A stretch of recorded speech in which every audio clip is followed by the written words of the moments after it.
in its business. Vision answers the critical question: where are we going? It provides direction as we move. It provides clarity to where we are going, and clarity helps us deal with stress, because the problem of change that causes the stress is the problem of the unknown. Where are we going? How are we going to get there? The vision answers part of that question. Urgency leads to vision. And the third key point is empowerment. Empowerment answers the fundamental question of who is going to take the action. Empowerment is first people wanting to be responsible for their position. Empowerment is something that isn't delegated from the top. Empowerment isn't something that comes from somebody else. Empowerment is something that comes from you. It comes from you because you feel it, because you understand it, because you want to make it happen. The second thing about empowerment is it is not the right to do what you please. It's not the right to show up at 10 o'clock and do what you'd like and leave at noon.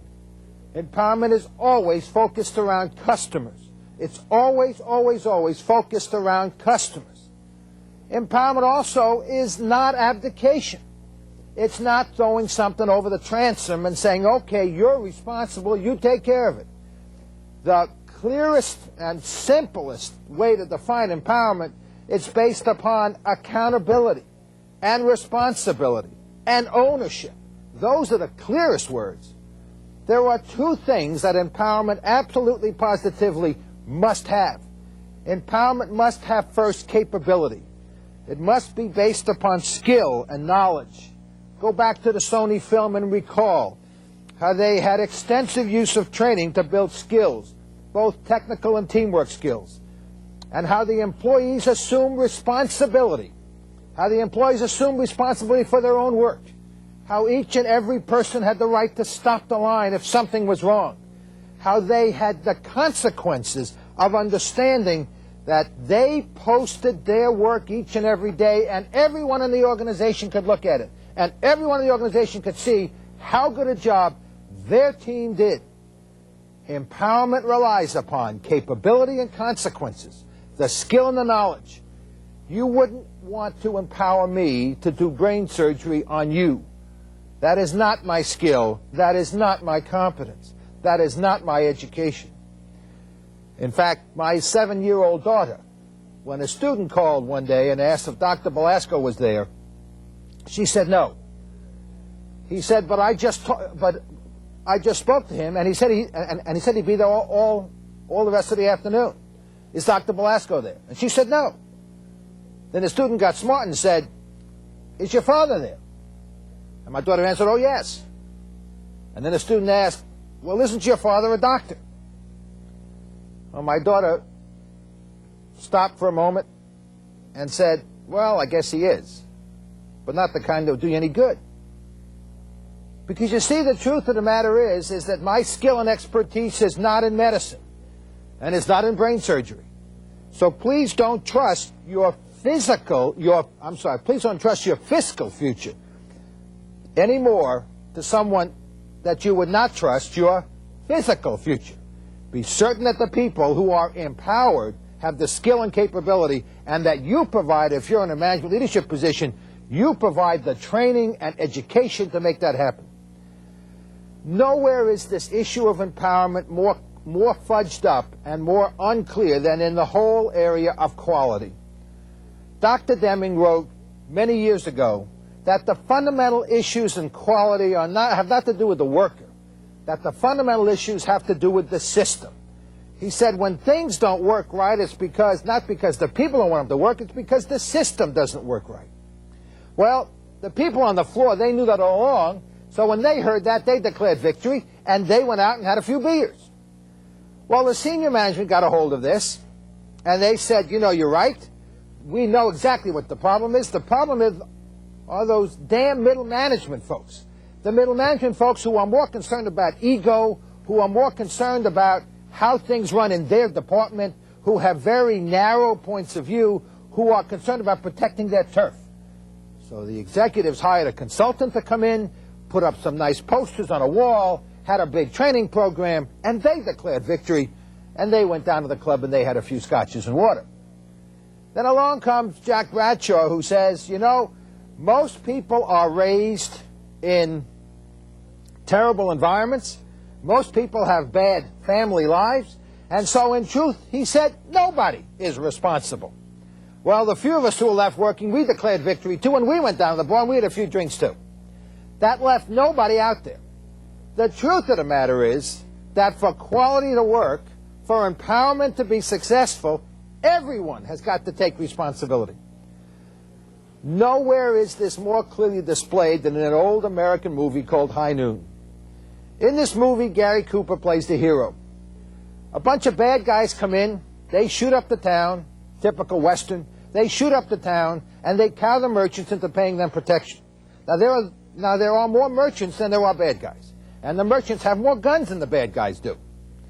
But the bad guys cow the merchants into paying them protection. Well, Gary Cooper comes along, and the merchants urge him to take on the bad guys. He tries to get them involved, but at the end of the day, when the showdown comes, there is Gary Cooper out in the middle of the street at high noon, packing his iron gun, and the merchants are all busy hiding behind their counters and their doors.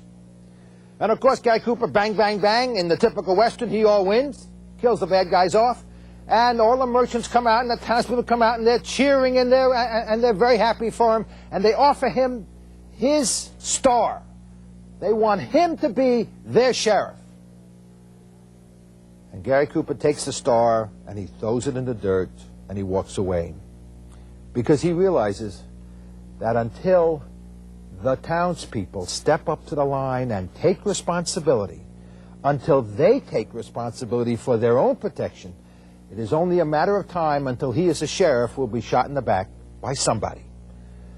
The key to empowerment, as the key to quality, as the true key to dealing with change and the stresses caused by change, is taking responsibility for your own actions, developing both the capability and the consequences for those actions. I think it's enough. Let's take a little break here, and we'll come back and finish up and talk about execution. Let's begin the first question and answer session. We'll try to answer as many questions as possible. We ask that only one question be asked per phone call, and that these questions be as brief as possible. You may call the studio directly at the phone numbers or fax which now appear on your screen. We remind you to make your phone calls at a distance from the monitor to avoid feedback. First question is coming via fax, and it's coming from Medellín, Colombia, from Federación Nacional de Comerciantes. How can I develop the knowledge of customers that I can use to build the kind of partnerships you discussed? I think there are three critical steps that every person needs to take. I think the first thing is you need to get direct contact with customers in a continuing fashion. Look at the Sony example. I think is a great example. Direct contact with customers, going out, finding where they are, meeting them in the stores, meeting them at trade shows, talking to them about what they really want. Secondly, is to get feedback in a written form. Survey questions is an example, done on a regular periodic basis, quarterly, semi-annually, or annually. Provide that kind of data.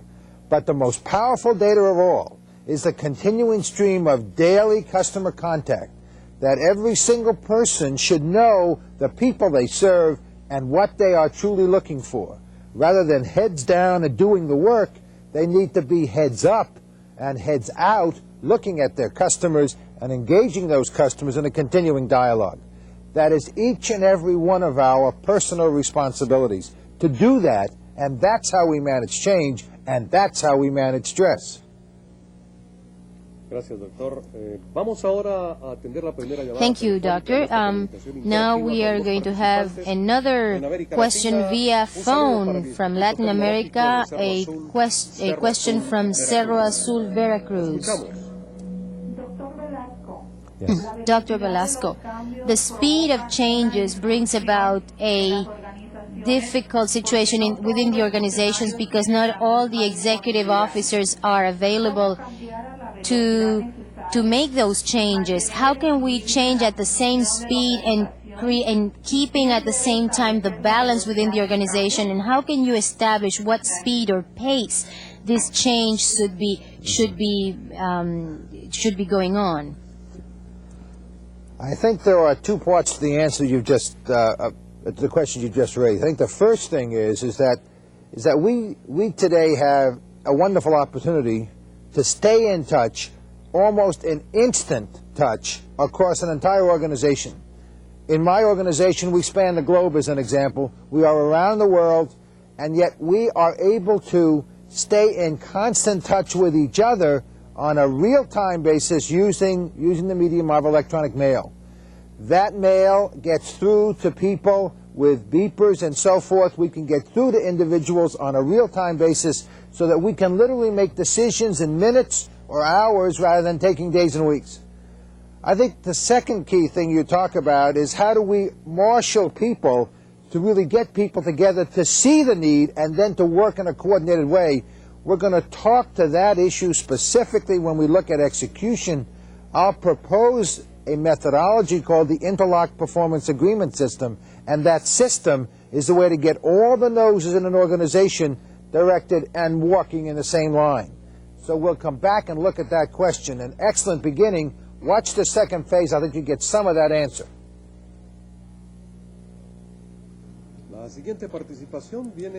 Next question is coming via phone, and it's coming from Tepic, Nayarit, Mexico, Technological Institute. We would like to send you our greetings, and we want to present to you the following question. Dr. Belasco, you have mentioned total acknowledgement to total participation of workers who are always putting in force their own skills on the line, on the working scenario, workplace, and we're talking about the daily work. How can they deal with daily stress, tension that comes from all of the members of the organization in the workplace? And we need to address the personal satisfaction level, which is not necessarily having to do much with the actual work. How do we deal with the personal fulfillment? Two issues may I answer. I think it's a very good question, because I think all across the world individuals face that very same situation. Number one, I'm a firm believer, as you have picked up, in terms of total participation. Managing stress and managing change is fundamentally a communications issue first and foremost. People need to see, people need to know what's going on. I think everyone needs to see and everyone needs to know. People on the assembly line, people who are typing letters, individuals who are putting lines on pieces of paper. I think everyone needs to know what the situation is confronting their organization, the organization that pays their paycheck. Nothing is free in this world. None of us expect it to be free. I think we thirst for information about what's truly going on, real information. So number one is total participation through a transparent organization so we know what's truly happening in the marketplace. Does every machinist know who the competitor is making that product that he or she is working on right now? Does every person typing a letter understand what the customers who are going to read that letter really want to read in that letter? That's the first key. I think the second key is, I think we need to think of life as being more than just life lived within the bounds of an 8 or 9 or 10 hour a day organization. I think every single organization has a responsibility that goes beyond the 8, 9, or 10 hours worth of work. I think that responsibility says we need to provide and help the society to provide adequate housing, adequate food, adequate schools, to deal with the important personal and cultural issues which affect us all. A business organization lives within an environment. That environment must support the business organization, or the business organization can't survive. The business organization, therefore, has as one of its most important customers the community and the environment within which that community lives. So I think that we need to broaden our definition of who our customers are, so that the customers of the business organization truly include the community, truly include the education systems, truly include the food distribution systems, because all of those are critical issues and critical causes of stress for each and every one of us that lives and works in organizations.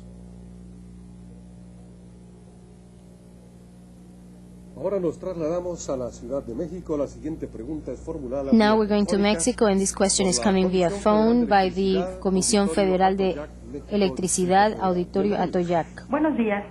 Good morning. Para lograr la facultad In order o to empowerment, achieve empowerment, how can you change the attitude of the worker so that the worker can really achieve this sense of urgency, responsibility, and skill for all these elements? I begin from a very fundamental assumption. And my fundamental assumption is that people want to be successful in their lives and in their work. And that if each and every one of us understand what the conditions for being successful are, we will do our best, our utmost to meet those conditions. Therefore, I think it is a communications issue of telling people what they need to do in order to survive and be successful. We need to paint, the leaders of an organization need to paint the picture of what success looks like, of what good work looks like, of what the demands of the environment and the customers are. They do that by providing the systems that bring the customer face to face with each and every employee, so that the face and voice of the customer rings in the ears and is seen directly in the eyes of each and every person. I think given that information, the overwhelming majority, 95, 96, 97% of the people that work in any organization will want to do the right thing for those customers. And I think it's our responsibility to help people do the right thing. I think that's the real answer to your question.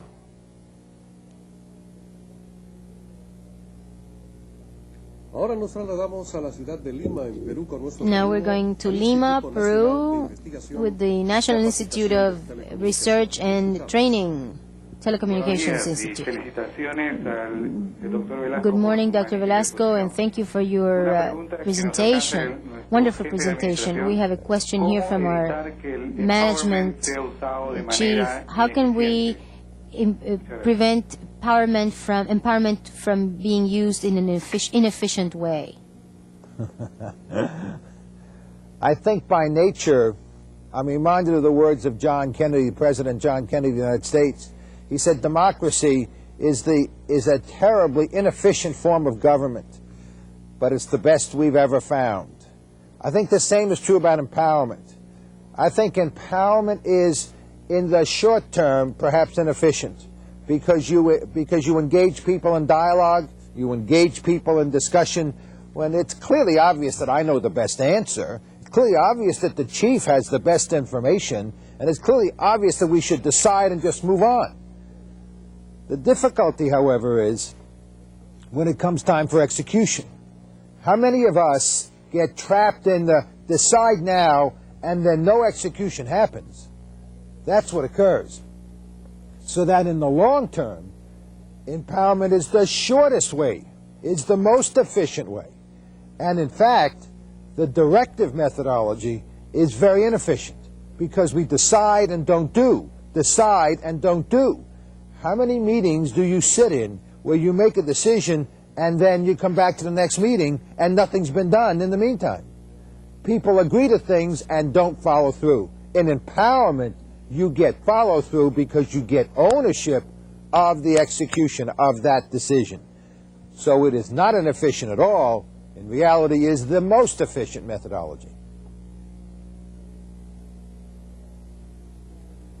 And from Lima, we're going to Mexico, back to Mexico, and this is a University of Guadalajara question.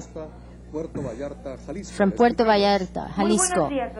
Good morning, doctor. I am calling you from the University Center in Puerto Vallarta. What are the indicators for us to know whether or not stress is affecting a certain enterprise or a certain business or organization? We are expecting your visit in Puerto Vallarta. I would love to come. It is a beautiful place. I've been there several times. I think the best way to know when stress is affecting an organization, you see it. Watch it in people's eyes. Watch it in people's performance. When people are working more and achieving less, and when people are working more and smiling less, work needs to be exciting, and work needs to be fun. I think work needs to be something people look forward to doing.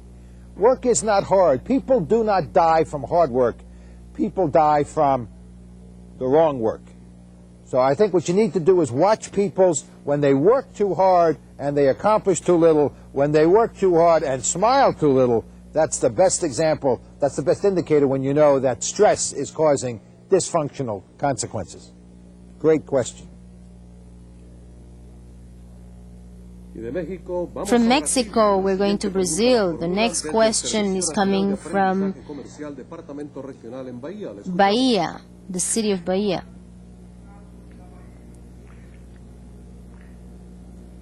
Sí. Buenas tardes.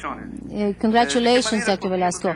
How could we implement changes within the organization in countries where you don't prioritize a basic education, where we need better health conditions and housing conditions, among other elements? I think you need to begin at the beginning. And the beginning in any change process is to begin at the basic needs. I think you cannot expect people to work hard if they are not fed. You can't expect people to work hard if they're living in the streets. I think you need to begin by saying, and I go back and look at, I have an operation in the Soviet Union, the former Soviet Union in Russia. And the first thing we did is we assured that there would be adequate food supply for those people. The second thing we did is we assured that they would have adequate housing.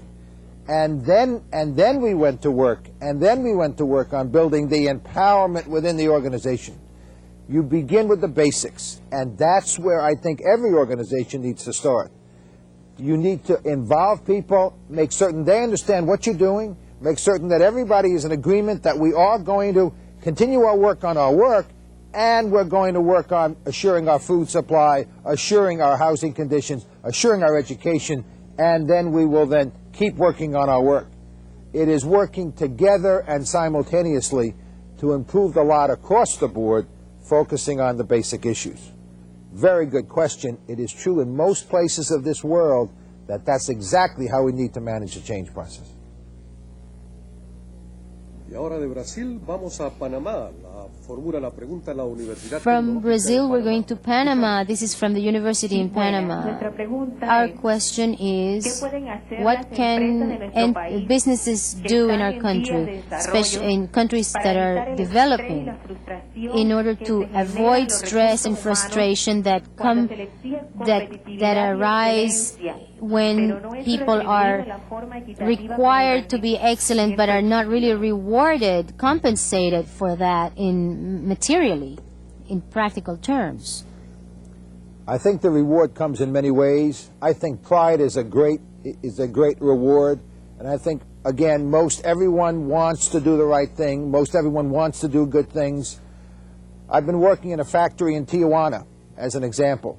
And I am amazed when you go down and look in this factory and they're making dirty, grimy things. It's not exactly the world's most pleasant job. And you know what the big reward is? The big reward is each and every day, everyone in that factory knows exactly how good a job they did, how good a job their team did, and how good a job they are doing as a whole organization. Almost 600 people here in the manufacturing plant in Tijuana, how good a job they're doing in meeting the goals they said that they can meet. Information and the pride that comes with accomplishment is a major motivator. In the short term, I also believe absolutely that you must provide economic rewards. And whether those economic rewards come in terms of direct pay, or they come in terms of assuring a food supply, or they come in terms of better housing, they come in terms of better education, whatever the reward is, economic reward is, that must also be present. But begin with pride. Begin with giving people information about what good looks like and how they're doing, in contrast to that standard of what good looks like. Regresamos a México. La pregunta viene de la Going back to Mexico, and this is from the university in Mexico, Hispano-American University, Hispanic American University. Good morning, Dr. Velasco. How could you manage stress when work depends on decisions that are made on a political level or government level? And at the same time, how can you avoid centralization? How can you avoid that? How can you achieve more autonomy? Let me see if I can answer the question because I have worked with a number of government organizations, agencies across the world. I think there are two separable but importantly interrelated issues here. I think number one, again, we go back to the reality is we live in a political world. The reality is that there are going to be political decisions made about funding levels, about program objectives, and so on. Those legislators are our customers, and customers can be unreasonable and demanding and irascible and unpredictable. And whether it's a politician or it's a person who has, for instance, pesos in their hand, whatever the case may be, the customer may not always be right, but they're never wrong. We need to deal with and understand that, number one, the politician is the customer. Key point number one. Key point number two, then, I think, is that within recognizing the customer must be served, that unreasonable person must be served, the second key is to managing stress, is to getting together and defining the rules within a government structure, defining the rules of who makes what decision. One of the things that happens in too many government organizations, too many organizations across the world, not just government, is that we have committees and we have policies and no one gets to be responsible. We need to get together and say, I will be responsible for this, he will be responsible for that, and we need to agree who will make what decision. We are free within almost every government structure I've ever seen across this world. We're free to make those judgments when we have the courage to do so. Number one, treat the politician as a customer. Number two, define the rules between and among yourselves about who makes what decision. And that's how you manage the stress within government organizations. Now we're going back to Brazil. This is coming from KTV, Rio de Janeiro. Hello. Okay, this is a question that I'd like to ask Dr. Belasco. First of all, I'd like to congratulate him on his very interesting conference. My question is the following. One of the key concepts that he's suggesting to manage change and stress is the notion of empowerment. However, empowerment might be good to society that are very mature in terms of the values. What worries me is here in South America, do you think that empowering people that are not prepared to assume responsibility and to be accountable could not be counterproductive to whatever we're trying to achieve?